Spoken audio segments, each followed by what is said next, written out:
एक दिन गौतम बुद्ध ने एक दुखी व्यक्ति को देखे।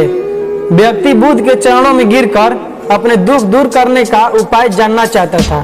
गौतम बुद्ध ने उस व्यक्ति को अपने पास बैठाए और बोले, तुम व्यर्थ में चिंतित हो रहे हो, सुख दुख हमेशा नहीं रहते। मैं तुम्हें एक कथा सुनाता हूँ, ध्यान से सुनो। किसी नगर में एक सेठ रहता था। वह बड़ा ही उदार और परोपकारी था। उसके दरवाजे पर जो भी आता था वह उसे खाली हाथ नहीं जाने देता था और दिल खोलकर उसकी मदद करता था। एक दिन उसके यहाँ एक आदमी आया। उसके हाथ में एक पर्चा था जिसे वह बेचना चाहता था। उसके पर्चे पर लिखा था, सादा ना रहे। इस पर्चे को कौन खरीदता, लेकिन सेठ ने उसे तत्काल खरीद लिया और अपने पगड़ी के एक छोर में बांध लिया। नगर के कुछ लोग सेठ से ईर्ष्या करते थे। उन्होंने एक दिन राजा के पास जाकर उसकी शिकायत की, जिससे राजा ने सेठ को पकड़वा कर जेल में डलवा दिया। जेल में काफी दिन निकल गए। सेठ बहुत दुखी था, क्या करे उसे कुछ समझ में नहीं आ रहा था।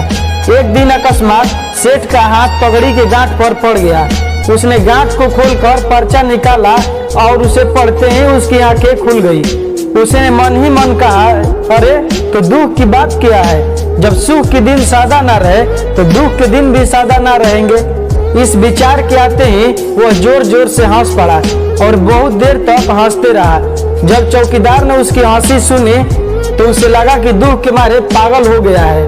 उसने राजा को खबर दी। तब राजा आया और सेठ से पूछा, क्या बात है।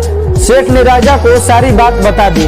उसने कहा, राजन, आदमी दुखी क्यों होता है? सुख दुख के दिन तो सदा बदलते रहते हैं। सुख और दुख तो जीवन के दो पहलू हैं। यदि आज सुख है तो हो सकता है कि कल हमें दुख का मुंह भी देखना पड़े। ये सुनकर राजा को सब समझ में आ गया। उसने सेठ को जेल से निकलवा कर उसके घर भिजवा दिया। सेठ आनंद से रहने लगा, क्योंकि उसे ज्ञात हो गया था कि सुख के साथ साथ दुख के दिन भी सादा नहीं रहते। बुद्ध के मुंह से यह कथा सुनकर उस व्यक्ति के मन का बोझ हल्का हो गया।